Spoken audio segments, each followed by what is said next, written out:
Hi friends, welcome to kitchen time. எல்லாருக்கும் லட்டு தின்ன ஆசையா? யார் தான் இதுக்கு நோ சொல்லுவாங்க?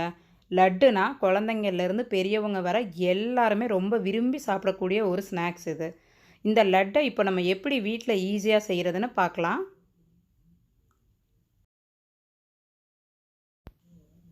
லட்டு செய்கிறதுக்கு 1 கப்பு கடலை மாவு, சர்க்கரை பாகு செய்கிறதுக்கு 1 கப்பு சுகர், 1/4 டீஸ்பூன் ஏலக்காய் தூள், 1/2 டம்ளர் தண்ணி, ஒரு 10 முந்திரி பருப்புகள். அதை கொஞ்சம் நெய்யில் நம்ம வறுத்து தனியாக எடுத்து வச்சுக்கிறோங்க.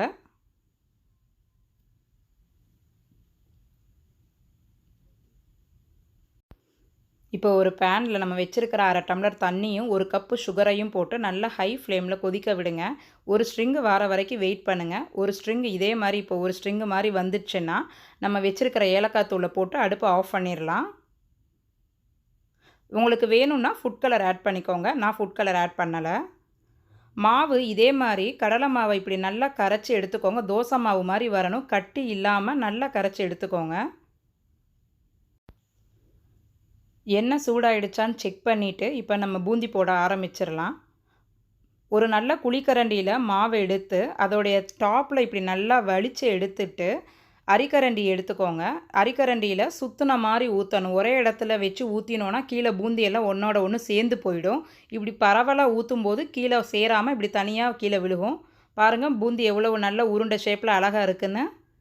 ஒவ்வொரு டைம் பூந்தியை இப்படி ஊற்றிட்டு அதோட அடியில் இப்படி வலித்து எடுத்துக்கிட்டிங்கன்னா அடுத்த டைம் பூந்தி போடும்போது நல்லா ரவுண்டு ஷேப்பில் விழுவும் நமக்கு. பூந்தியை நம்ம ரொம்ப நேரம் வேக விடக்கூடாது. ஒரு நிமிஷத்துக்குள்ளாரையே இந்த பூந்தி ரெடி ஆகிடும். கிறிஸ்பி ஆக விடாமல் அதுக்கு முன்னாடியே நம்ம அதை எடுத்துடணும்.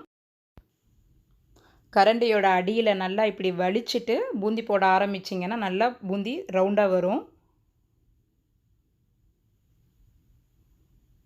சுற்றின மாதிரி போடுங்க. ஒரே இடத்துல போட வேணாம். சுற்றின மாதிரி போட்டால் தான் ஒன்றோட ஒன்று ஒட்டாமல் வரும் பூந்தி. பூந்தியை ரொம்ப நேரம் வேக விடாமல் ஒரு நிமிஷத்துக்குள்ளாரையே அதை கிண்டிட்டு எடுத்துடலாம். இப்போ நம்ம எல்லா பூந்தியும் போட்டு ரெடி ஆகிடுச்சு. இதை நம்ம சக்கரைப்பாகில் கொட்டி லட்டு பிடிக்க வேண்டியதான். இன்னி நம்ம செய்து வச்சுருக்கிற சக்கரைப்பாகுக்குள்ளார இந்த பூந்தி எல்லாத்தையும் கொட்டி கொஞ்சம் நல்லா கிண்டிக்கோங்க. சக்கரைப்பாகில் போட்டதுக்கு அப்புறமா அதில் பாதி பூந்தியை மட்டும் எடுத்து கொஞ்சமாக நான் கிரைண்ட் பண்ணிக்க போகிறேன். ரொம்ப நைஸாலாம் கிரைண்ட் பண்ணக்கூடாதுங்க. லைட்டாக ஒரு தடவை கிரைண்ட் பண்ணிக்கோங்க. இது ஆப்ஷனல் தான். உங்களுக்கு வேணும்னா கிரைண்ட் பண்ணுங்கள், இல்லை அப்படியே நீங்கள் லட்டாக செய்யலாம். இந்த பாருங்கள் பூந்தி நல்லா அரைச்சி வந்துருச்சு. இந்த அரைச்ச பூந்தியையும் நம்ம முழுசாக வச்சுருக்கிற பூந்தியையும் நம்ம வறுத்து எடுத்து வச்சுருக்க முந்திரி பருப்பையும் போட்டு நல்லா கிண்டிக்கோங்க. அவ்வளோதான். இப்போ நம்ம இதை உருட்டி லட்டு பண்ண போகிறோம்.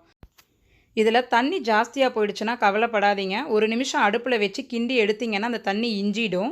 ரொம்ப ட்ரையாக இருந்துச்சுன்னா ரொம்ப லைட்டாக தண்ணி தெளித்து ஒரு நிமிஷம் மட்டும் அடுப்பில் வச்சு கிண்டிக்கோங்க. அப்போ தான் லட்டு நல்லா பிடிக்க வரும். ட்ரையாக இருந்தால் பிடிக்கிறதுக்குள்ளாரையே அது உதிர்ந்துடும். ரொம்ப ஈரமாக இருந்தாலும் லட்டு பிடிக்கிறதுக்கே நல்லா வராது. இப்போ பாருங்கள், எனக்கு லட்டு சரியாக இருக்குது. நல்லா இப்படி அமுக்கி உருண்டை ஷேப்பில் பிடிச்சி எடுத்துக்கோங்க. அவ்வளோதாங்க, நம்ம லட்டு எல்லாம் இப்போ ரெடி ஆகிடுச்சு. நீங்களும் இதே மாதிரி லட்டு செஞ்சு பார்த்து அது எப்படி வந்துச்சுன்னு எனக்கு கமெண்ட் பாக்ஸில் கமெண்ட் பண்ணுங்கள். தேங்க்யூ.